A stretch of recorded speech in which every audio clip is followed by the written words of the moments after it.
नमस्कार, मी स्मिता जयवंदरेकर. मन की बात मध्ये तुमचं सर्वांचं स्वागत.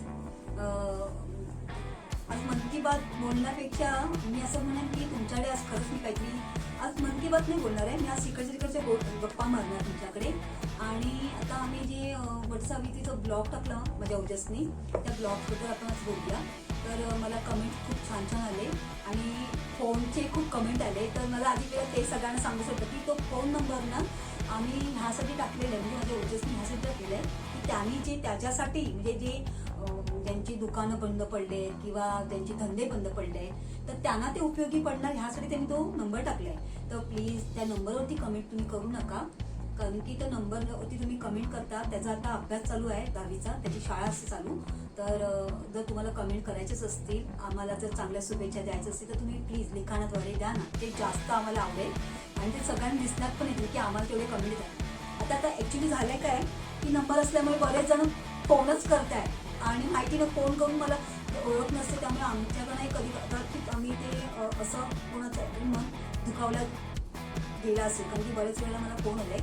तर फोन आले म्हणजे फोन करण्याची पण मजेशीर गोष्ट आहे. आम्हाला मागे एक कांदिवलीहून फोन आलेला आणि ठाण्यावरून फोन आलेला होता. आणि ते मागे मी जेव्हा मैत्रिणीच्या ह्याच्यावरून ते टाकलं ना मन की बात, त्याच्यावरून मला बरेच जणांनी शुभेच्छा दिल्या, छान वाटलं सुद्धा. बरं ठीक आहे, तर त्यानंतर आपण बोलूया आपण त्याच्याबद्दल. आता फक्त ह्यासाठी मी तुमच्याकडे संभाषण साधते की वटसावित्रीचं मी जेव्हा आम्ही ते ब्लॉग टाकलं, ॲक्च्युली आम्हाला माहिती पण नव्हतं, कारण की आमचा फोन जरासा हे झालाय म्हणजे कॅमेरा. तर ते फक्त आम्ही रिहर्सल करत होतो आणि त्याच्यातनं मी त्याला शिकवत नव्हते की बाबा असं बोल असं बोल. त्यामुळे मी एवढी बिंदास होती, तो टाकेल असं मला माहिती नव्हतं, कारण की ते जाईल असं माहिती नव्हतं. कारण की बरेच जणांचं फोन आलं तेव्हा मला असं सांगितलं की स्मिताताई तुम्ही तुमच्या काहीतरी घरातल्या जेवणाच्या काहीतरी रेसिपी टाका किंवा तुम्ही काहीतरी फणी टाका वगैरे असं आम्हाला खरं झालं. आणि माझ्या घरातल्या लोकांनी पण मला ते सांगितलं. तर मी पहिलं नाही म्हणत होती, तर मग मी शेवटी टाकल्या. मी बऱ्याचशा अशा रेसिपी केल्या घरामध्ये, तर मी ते टाकल्या, पण ते व्हिडिओ पोचूच शकले नाही, ते डिलीट झाले आमच्याकडनं.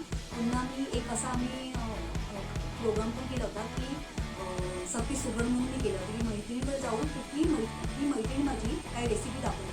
छान आमचे असे 3 ते कार्यक्रम झाले होते. म्हणजे मैत्रीण सुगरण म्हणून एक छान ते 3 कार्यक्रम झालेले, पण ते आमच्या डिलीट झाले. पुन्हा ब्लॉग झालेले 2 ह्याच्या आधी.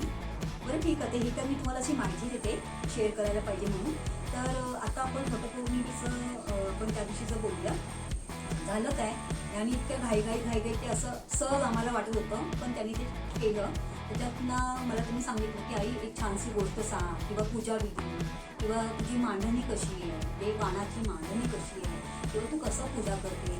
तर मी पूजा करताना ह्यानी ते असं कसं घेतलं, पण तरीसुद्धा मी ते एक आमचा व्हिडिओ व्यवस्थित मी तुम्हाला सांगण्यामध्ये गेलं माझा व्हिडिओ. पुन्हा ती मांडणी कशी करते तेही दाखवलेलं, पूजा विधी सांगितलेली. विधी म्हणजे जसं मी करते तेच सांगितलेलं. बाकी साग्र संगीत जसं भटजी तसं मला नाही माहिती. जसं मी माझ्या आईकडनं बघितलंय, सासूबाईंकडनं बघितलंय, तसंच मी करते. आणि माझ्या मनाला माझं भावनिकरित्या मला जे काही असं पटतं ते मी करते.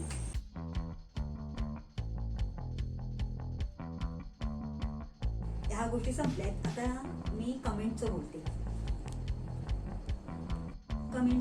तर ऍक्च्युली ना कमेंटचं माझं ना एक आधीच व्हिडिओ झालेलं होतं. मी लास्ट मध्ये व्हिडिओ केलेला होता की जे मी बोली मन की बातमध्ये मैत्रिणीबद्दल मी बोलली होती. तर तेव्हा त्याच्यानंतर थोड्याचा मी पुन्हा दुसरा भाग टाकलेला होता, पण तोही गेला नाहीये. आणि कमेंट आम्हाला आलेल्या, तर कमेंटबद्दल मी तुमच्याकडे बोलली. तर कमेंट आम्हाला खरंच भारी छान कमेंट आलेल्या. आणि त्याचबरोबर अशा कमेंटसुद्धा आल्या की राग नाही आला, पण वाईट नक्कीच वाटलं. म्हणजे कमेंट असावा तर राग येण्यासाठी असावा. तर मी आता नाव घेत नाही आहे किंवा, आणि आता बोलताना थोडंसं माझं हिंदी बोलण्यामध्ये सोयी. तर मला असंच आम्ही मार्केटला गेलेली होती. तर मार्केटला गेली तर माझ्या असं एक परिचयाची आणखी मला भेटल्या.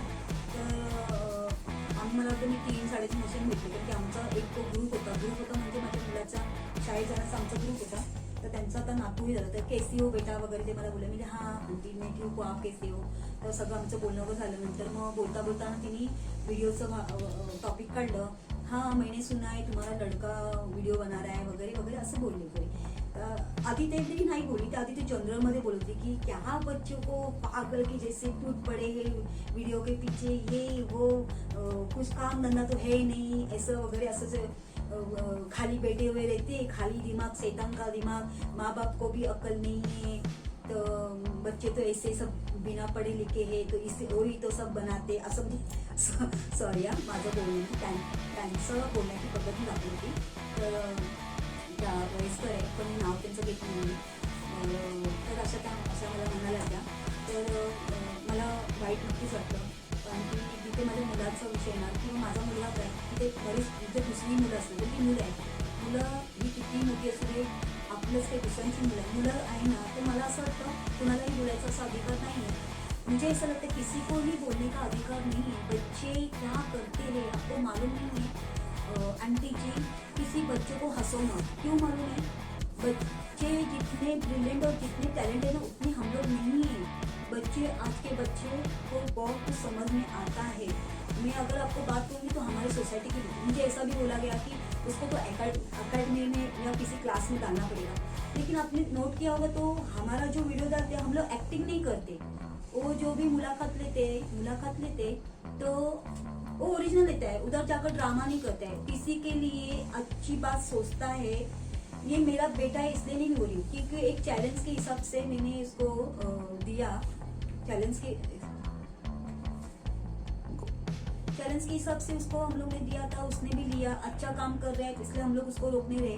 रहा सवाल मेरा, तो उसका आगे चलाने के लिए मुझे भी लिया. अभी मैं भी थोड़ा मेंटली रिलीफ होती हूँ तो मुझे भी अच्छा लगने लगा है, कभी कभी उसके लिए करती हूँ. लेकिन अभी रहा सवाल बच्चों का, आप सारे बच्चों को ऐसा नहीं बोल सकते, क्योंकि मेरी सोसाइटी में जो बच्चे हैं ना, टैलेंट से भरे हुए बच्चे, इंजीनियर का उन्होंने पढ़ाई किए हुए बच्चे आज कॉलेज का पढ़ाई कर रहे और खुद का स्क्रिप्ट लिख रहे, खुद का वीडियो निकाल रहे, मतलब एक दूसरे को सपोर्ट कर रहे. तो मुझे अगर किसी एकेडमी में या किसी क्लास में जाना होगा तो मैं मेरे बच्चे को, मैं उन बच्चों के साथ में भेजूंगी. और आप किसी बच्चों को ऐसा नहीं बोल सकते कि खाली दिमाग, शैतान का दिमाग नहीं. बच्चे बहुत होशियार होते हैं. हम बड़ों ने अगर उनको प्रोत्साहन दिया तो वो बहुत सारे आगे निकल जा सकते हैं. मैं मेरे सोसाइटी के बच्चों को भी मैं प्रोत्साहन देना चाहूँगी आपकी बातों के ऊपर कि आप ऐसे ही बढ़ते रहो और बहुत बड़े आपको क्या बोलते हैं, आपको बहुत आगे जाना है. कोई भी अगर आपको पीछे खींचता होगा ना तो पीछे मत आप जाना, आप आगे ही बढ़ते जाना. मुझे बहुत बुरा लगा उस टाइम पे, लेकिन उस टाइम पे मैंने कुछ बोला नहीं, क्योंकि मैं वीडियो डालने की सोच रही थी कि वीडियो के द्वारा मैं बोल. अगर किसी को भी ऐसा लगता है कि ये बच्चा ऐसा ही है, इसको बात करने का तरीका नहीं है, छोटा है वो 14-15 साल के बच्चे से आप क्या सोचते हो? इतना सा बच्चा 30-35 साल के बच्चे के जैसा बोल सकता है क्या? 22-25 साल के बच्चे के जैसा बोल सकता है? उसका माइंड कितना कैसा होगा? मुझे तो फक्र है कि मेरा बेटा वो चीज कर रहा है, कम से कम वो चीज तो कर रहा है. दूसरे को हंस तो नहीं रहा है, दूसरे की खिल्ली तो नहीं उड़ा रहा है, दूसरे के लिए गंदा नहीं सोच रहा है, वो अच्छा ही सोच रहा है. आप सोचो कि खाने की चीज हमने उसको खाने के लिए पैसा दिया होगा तो उसमें से आधा पैसा रख रहा है और वो वीडियो जब निकाल रहा है तो अपने साथ में जिसको लेकर जाता है उसको वो बड़ा पाव खिला रहा है. तो ये बहुत बड़ी बात है कि अपने जेब में से, आज के जमाने में ऐसे है कि दूसरे की जेब में से पैसा निकाले, अपने जेब में से पैसा नहीं दे रहे. तो आंटी जी, मुझे यही बात करनी, किसी बच्चे को हंसो मत. और मुझे ऐसा लगता है कि हमें ये जो कोरोना आया है उसमें से हम लोग क्या सीख रहे? अगर ये जो शब्द हम लोग यूज करें तो उसमें से क्या सीख रहे? कुछ सीख ही नहीं रहे ना. इतना बड़ा हम लोग के ऊपर इतना बड़ा संकट है, कहीं पे आपको ऐसा नहीं लग रहा है कि ये भगवान ने हमारे ऊपर डाला हुआ संकट है कि हम लोग सुधर जाए? मी पब्लिकांना हेच विचारते की हा लॉकडाऊन किंवा हा करोना हा घातक असा हा आलेला रोग आहे, ते देवाने काय आपल्याला असंच दिलंय का? एक शिकवण दिली की बाबांनो सुधरा. जे तुम्हाला असं वाटायला लागलं की देव तुम्हीच आहात, तर तसं नाही आहोत ना. देव आपण नाही आहोत. कशाला दुसऱ्याला कशाला हसता? अरे तुम्हाला विचार करा, एवढ्या संकटामध्ये पण आपण सही सलामत आहोत. आणि मला तर असं वाटतं की ती आपल्याला एवढ्या देवाने मोठी संधी दिलेली आहे की आपण सुधारायला पाहिजे, दुसऱ्यांचा भला करण्याचा विचार केला पाहिजे. आपण काहीच विचार करत नाही. नेहमी दुसऱ्याला हसायचं, दुसऱ्याची टांग पिसायची, दुसऱ्याला पाठी पिसायचं, दुसऱ्याला नाकं मोडायची. ह्याच्या पलीकडे आपल्याला काही कामच करायची नाही का? तर प्लीज ऐसा मत करो. हमें आगे बढ़ना चाहिए, ना कि पीछे जाना चाहिए. लॉकडाउन में क्या हुआ ये सोचो और उस हिसाब से आगे चलो. मला एवढंच सांगायचं आहे की कोणाला पाठी खेचण्यापेक्षा कोणाला तुम्ही पुढे पाठवा.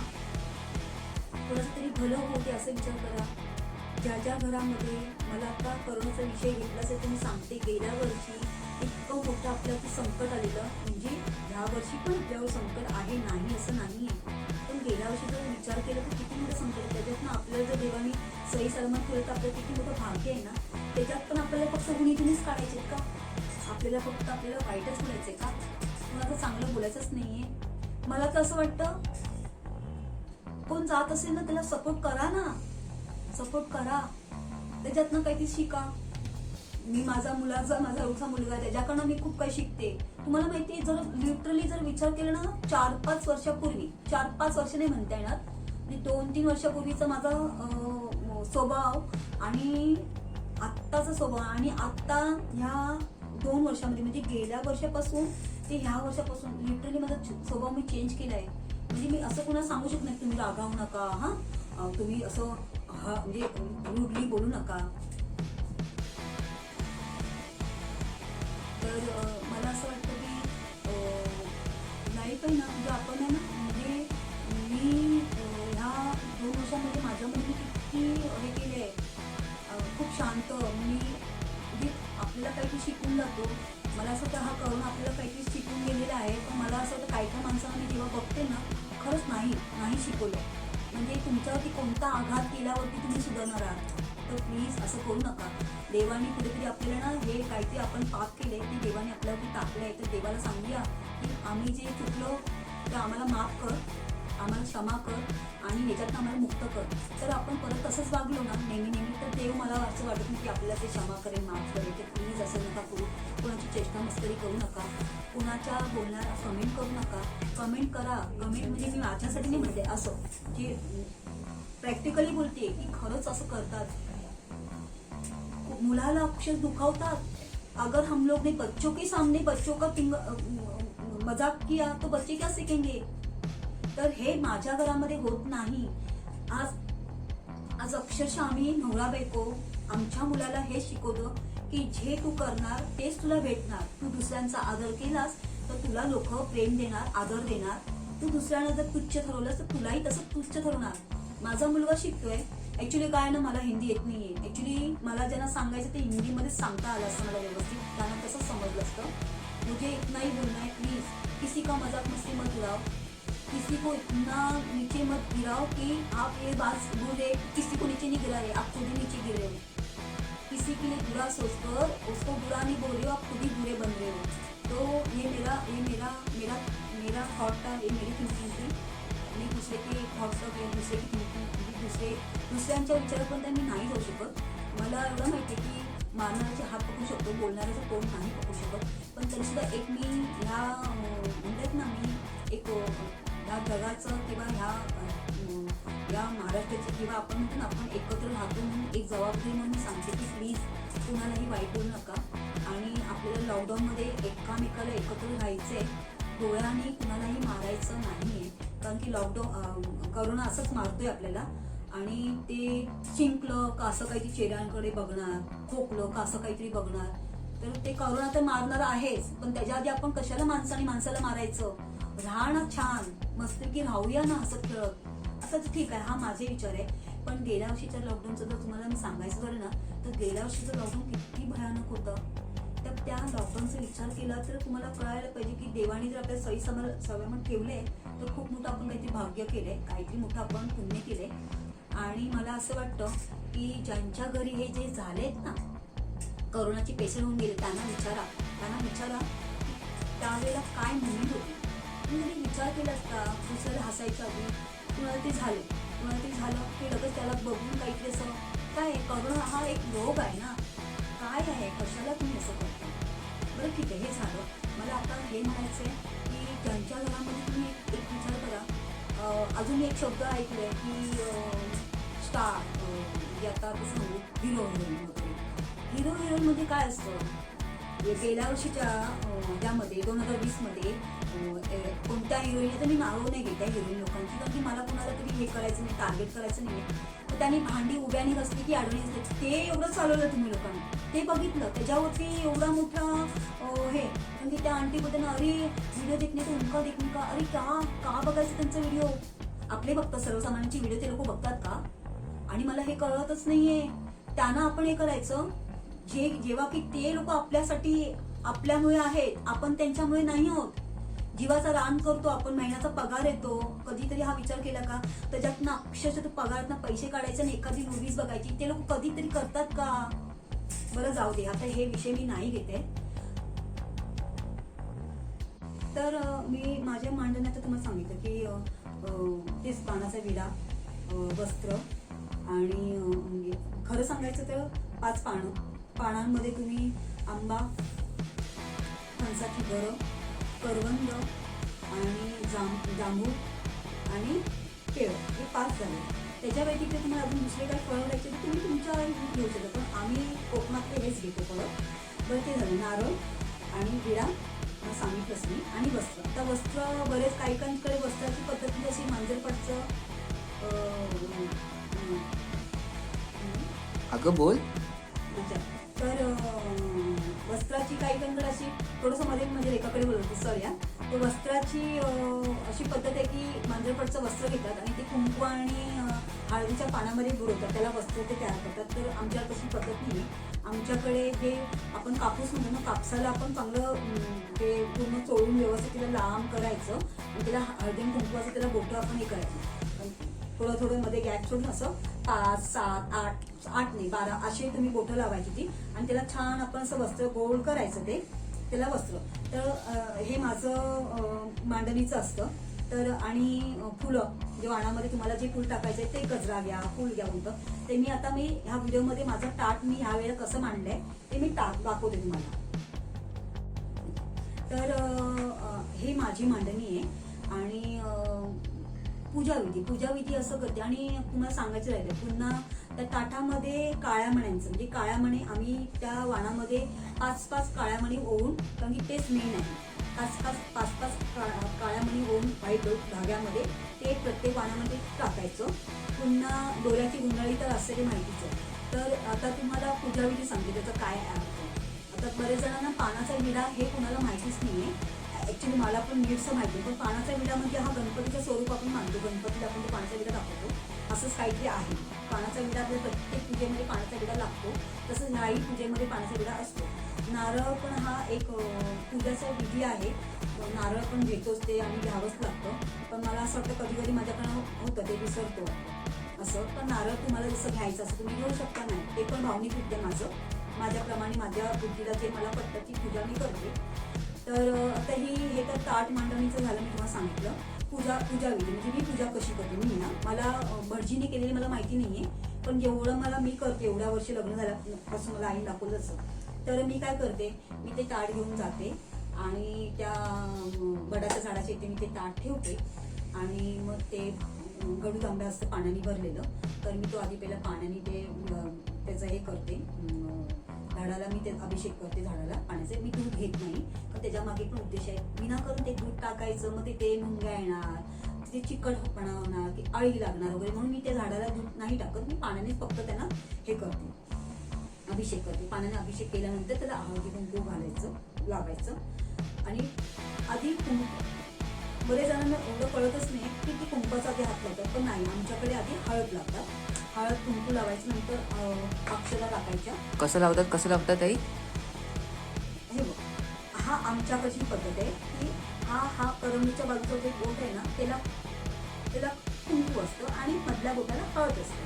तर हळद आणि कुंकू लावलं जातं, आधी हळद नंतर कुंकू. आता हे झालं, मग हळद कुंकू लावलं, मग नंतर दिवा हा तुपाचा कोण लावतो, कोण तेलाचा लावतो, हा प्रत्येकाच्या भावनिक म्हणजे प्रत्येकाचा हा मनाचा प्रश्न आहे.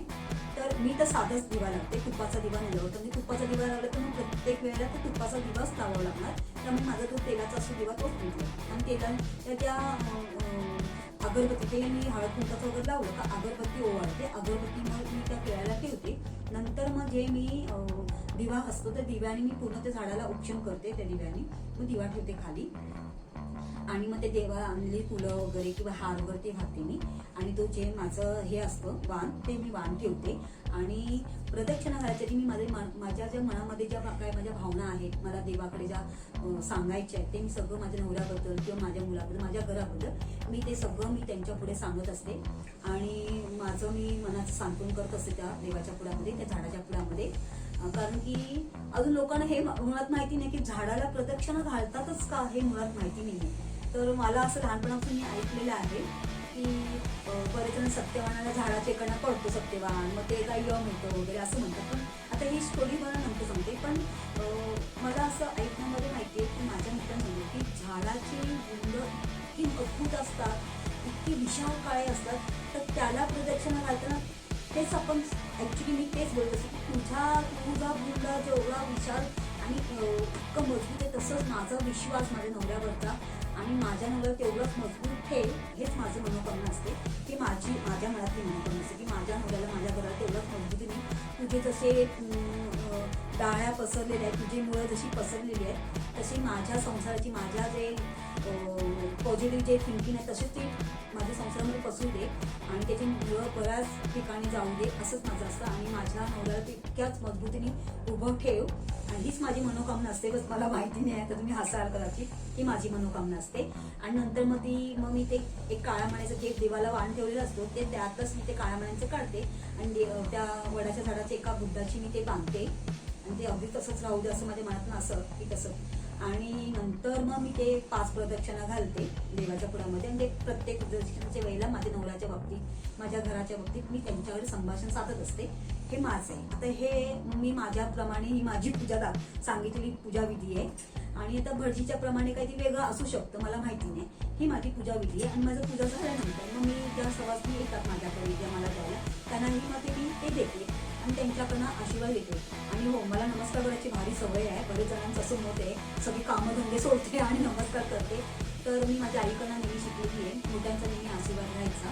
भले कितीही रागत असते ना ते त्यांच्या मनातनं एक ना कुठेतरी ते असं जातं एक आशीर्वाद जात असते. त्यामुळे देवा म्हणजे मोठ्या माणसांना जर पायाला हात लावला तर काही कमीपणा होत नाही. मी नेहमी मोठ्या माणसांना नमस्कार करते आणि आशीर्वाद घेण्याचा प्रयत्न करते. तेच माझ्या मुलाला पण मी शिकवते. ठीक आहे आता हे तर झाली माझी गोष्ट. चला आता मी तुम्हाला सावित्री आणि सत्यवानची गोष्ट सांगते.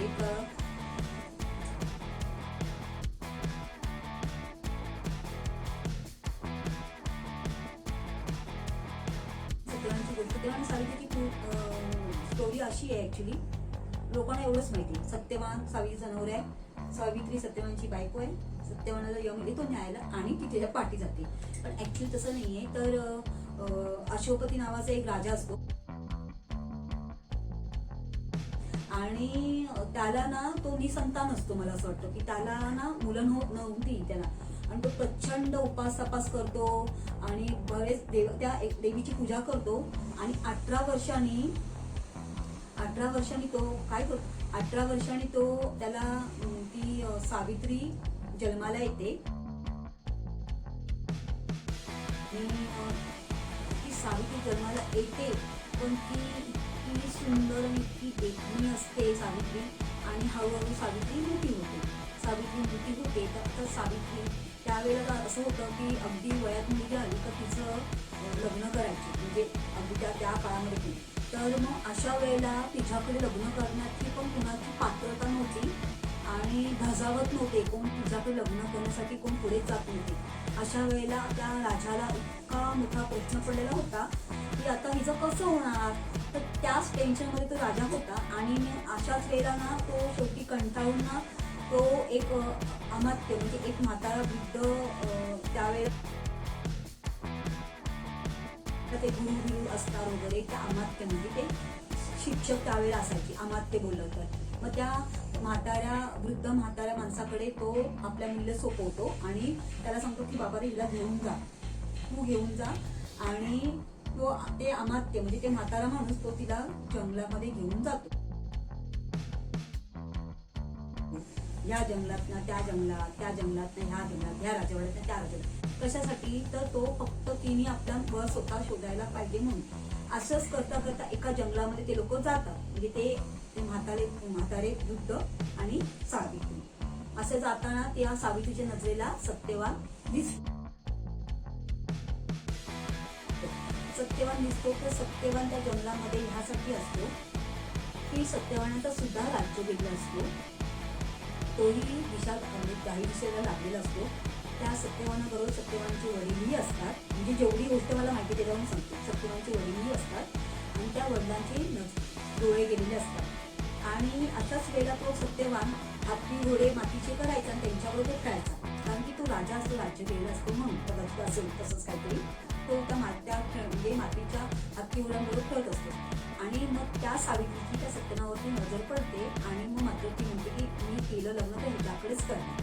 आणि अशाच तऱ्हेने तो अमात्य म्हणजे तो म्हातारे ते जे गुरु असतात ते म्हणजे ते वृद्ध म्हातारे जे असतात ते त्या मग तिच्या वडिलांना ते सांगतात, कळवतात की तुमच्या मुलीने वर स्वतःचं सोप शोधलंय. आणि मग ते जेव्हा ते त्या अशोकवती म्हणजे त्या राजाला इतका आनंद होतो की आपल्या मुलीने स्वतःचा वर शोधलाय, चला एकदाच ती मार्गाला लागली. अशाच वेळेला ते निघतात तेव्हा त्यांना रस्त्यामध्ये मला असं वाटतं हे म्हणतात काय नारद मुनी भेटतात. नारद मुनी भेटतात आणि नारद मुनी म्हणतात, अरे बाबा थांब, तू तुझ्या मुलीचं लग्न कोणाकडे करून द्यायला निघालायस? तर ते म्हणतात का काय झालं? तर तुला माहितीये का सत्यवान हा 1 वर्षामध्येच मरण पावणार आहे. तर तुझी मुलगी 1 वर्षामध्ये विधवा होणार आहे. पण तो राजा काही ऐकत नाही आणि आपल्या मुलीचं लग्न त्या जंगलामध्ये थाटामाटामध्ये लावून देतात. थाटामाटामध्ये लावून देतात त्या मुलीला. पण तुम्हाला एक गोष्ट लक्षात आली का की आत्ताच्या काळामध्ये आपण आपल्या मुलीचं किंवा मुलाचं असं लग्न करून देऊ का? कोणत्या तरी वृद्ध माणसावर पाठवू का? मला तर नाही. म्हणजे मी आई म्हणून तर मी तर नाही असं करणार. ठीक आहे, ती गोष्ट आहे, चला ठीक आहे, ही गमतीची गोष्ट झाली. मी तुम्हाला सांगितली ती माझी गोष्ट गमतीची झाली. आता मी काय म्हणते तर राहिलेली गोष्ट तुम्हाला सांगते. आणि मग अशाच तऱ्हेने काय होतं माहितीये, अशाच तऱ्हेने तिला 1 वर्ष होतो आणि यम येतो. आणि ती जंगलात असल्यामुळे कदाचित ते वडाच्या झाडाखाली कदाचित असू शकतो, मला माहिती नाही आहे गोष्ट, फक्त एवढं मला माहिती. तर ते यम येतात आणि मग त्या सत्यवानाला घेऊन जातात. पण ती सावित्री काय ऐकत नाही. सावित्री ऐकत नाही. जसं यम त्यांना घेऊन जात असतात ती त्यांच्या पाठी हात धुवून लागलेली असते. शेवटी बरेच तिला प्रयत्न करतात यम त्यांना सांगण्यासाठी तिला की बाई ग, तू तुझ्या मार्गाला जा, आता ह्याचा मृत्यू काळ जवळ आलाय, मी त्याला घेऊन जाणारच, तू ऐकत का नाहीयेस? तर ती ऐकत नाही. ती जसे जसे ते पुढे जातात तसं तसं त्यांच्या पाठी ती जाते. पण शेवटी ते कंटाळून तिला म्हणतात, तू माग, ज्यावेळेस तुला काय हवं ते 3 वर तू माग, तर तुझा नवरा का तुला मिळणार नाही, असं ते शेवटी म्हणतात. मग ती पण सावित्री इतकी हुशार असेल कदाचित, मला वाटतं एवढी हुशार की आपल्याला असणारच नाही कदाचित, मला तसं म्हणजे मला तर नसणारच. तर आता हे गमतीचं झालं. तर ती सावित्री काय करते माहितीये, त्याच्याकडनं 3 वर तू जो बोला 3 वर तुझ्या माझ्याकडनं काय हवं ते माग. मग ती पहिल्यावर मला असं वाटतं की पहिल्यावर काय मागते की माझ्या सासऱ्यांचं जे राज्य केलंय तो राज्य माझ्या सासऱ्यांना आणि तो राज्य बघण्यासाठी ते व्यवस्थित त्यांच्या नजरेने बोलते. आता बघा हिची पहिला वर काय बघा तिचा. दुसरा वर ती अशी मागते की माझ्या वडिलांना जे बिना मुलांचे आहेत, म्हणजे त्यांना मुलं नाहीये, म्हणजे त्यांना मुलगे नाहीये, तर त्यांना ते 100 मुलांनी त्यांना 100 मुलं त्यांना व्हायला असंच काहीतरी आहे, 100 मुलं व्हायला पाहिजे. तर ती ते वर मागते. दुसरा वर मागते. तिसरा वर ती असं मागते बघा, तिसरा वर की माझा संसार आणि माझा नवरा, आमचा संसार अगदी मरेपर्यंत फुलू दे, आमच्या दोघांचं भविष्य एकाच ह्याच्यामध्ये असू दे आणि आम्हीही सुखरूप असू दे, असंच काहीतरी मला वाटतं ती तिसऱ्यावर मागते स्वतःच्या म्हणजे स्वतः संसारासाठी. तर तुम्ही सांगा संसार कधी होणार? जेव्हा तिचा नवरा तिच्यावर असणार, तिची मुलं तिच्यावर असणार, तेव्हा तो संसार फुललेला होणार. तर तुम्ही समजून जा तिने 3 वर कसे मागितले आणि त्याच वरामध्ये तो यम अडकून जातो. अशा दृष्टीने ते असं काहीतरी आहे आणि ते सगळं तिला जे हवं होतं ते मिळतं. त्यामुळे तिला त्या यमाला त्या सत्यवानाला सोडावं लागतं. कारण की सौभाग्यवती भाऊ हा तो जर तिला वर देतो, तिचा संसार चांगला फुलू दे आणि छान बहरू दे, तर तो संसार मला वाटतं आपल्या नवऱ्याशिवाय नाही फुलू शकत, मुलांशिवाय नाही फुलू शकत. तर तिने तेच मागितलं. मलाही असं वाटतं म्हणून बायका मला वाटतं ह्याच भावनिकरित्या आणि हेच काहीतरी असे रूढी परंपरा आपण घातलेल्या आहेत किंवा ह्या भाकड कथा आहेत किंवा आपण त्याच कथांवरती आपण देवाकडे काही ना काही मागत असतो. मीही तसंच काहीतरी देवाकडे असं छान पॉझिटिव्ह असं देवाकडे मागितलं. आणि ह्याच्यापेक्षाही जास्त मी काय मागितलं तर ह्या देवाने जे आपल्यावरती जे बाप्पा रागवले किंवा आपण जे पाप केली आहे तर ते पापमुक्त व्हायला. आता तुम्ही म्हणाल पाप केले म्हणजे ते हा करोना आपल्यावरती घातलेला आहे आणि हा क्वारंटाईन आपण होतं किंवा लॉकडाऊन लागते किंवा हे सगळ्यात घाणेरडं म्हणजे करोनासारखा हा रोग जो आपल्याला लागलाय तो नष्ट होऊ दे. पूर्वीसारखं अख्खं जग आपलं खेळत राहू दे, बागडत राहू दे, हेच देवाकडे मी प्रार्थना केली आहे बस. आणि माझी इच्छा तुमच्याकडे पण तीच आहे की तुम्ही तसंच करा आणि पुढच्या वर्षी येणारा वर्ष आपल्याला खूप सुखा समाधानी असेल. मी देवाकडे मी तेच मागते की असं सगळं होईल. बस हीच माझी पूजा विधी आणि हेच तुम्हाला सांगायचं होतं. तर ज्यांना ऐकायचं होतं तुम्ही ऐकलं की मी कशी पूजा केली आणि कशी मांडणी केली आणि ही गोष्ट तुम्हाला सांगितली. की ही गोष्ट तुम्हाला किती पटली ते तुम्ही सांगा आणि तुम्हाला नाही पटली तर तेही तुम्ही कमेंटद्वारे सांगा प्लीज. आणि फोनद्वारे नका सांगू प्लीज. तो फोन नंबर तुम्हाला मी आधीच सांगितलं की तो नंबर कशाने ठेवला. आता हे एवढं बोलून मी वटसावित्रीचं आता मी जाऊ दे. कारण की मला माहिती आहे कुणा माणसाला बोललं तर नाही करणार. कदाचित माझे शब्द तुम्हाला कुणाला बोचतील, कुणाला लागले जातील तर कोणीही पर्सनल करू नका. कारण की हे मी जनरलमध्ये बोलली आहे. ज्यांच्यापर्यंत मला पोचवायचं होतं त्यांच्यापर्यंत मी हा विषय पोचवला आहे. तर प्लीज कुणाला कमेंट करताना, कोणाच्या मुलांना हसताना किंवा कोणाला तरी दुखवताना हा विचार करा की तुमची मुलं तुमच्याकडनं काय शिकणार आहे. ओके ठीक आहे. आता एवढंच बोलते मी आणि माझा विषय मी इथेच संपवते. आणि आम्हाला लाईक करा, कमेंट करा आणि सबस्क्राईब करा. कमेंट यासाठी की तुमची कमेंट आम्हाला प्रोत्साहन वाढवतील, चुकलं तर आम्हाला समजवतील यासाठी कमेंट. सबस्क्राईब तर आम्हाला सबस्क्राईबची खूप गरज आहे तर तुम्ही सबस्क्राईब करा आम्हाला. एवढं बोलून माझा मी व्हिडिओ संपवते. भेटूया आपण असंच नेक्स्ट व्हिडिओमध्ये. आणि हो मी तुम्हाला सांगायला विसरली. तुमच्या बऱ्याच जणांचं सांगण्यावरून मी माझे म्हणतात ना खाण्याचे पदार्थ किंवा मी किचनचं मी बरंच काही सांगितलेलं होतं ते टाकलेलं होतं की नाही पोचलं तर मी पुन्हा आता प्रयत्न करते पुन्हा तेच व्हिडिओ टाकण्याचं. तर परत भेटूया आपण अशाच व्हिडिओमध्ये. तर ओके बाय.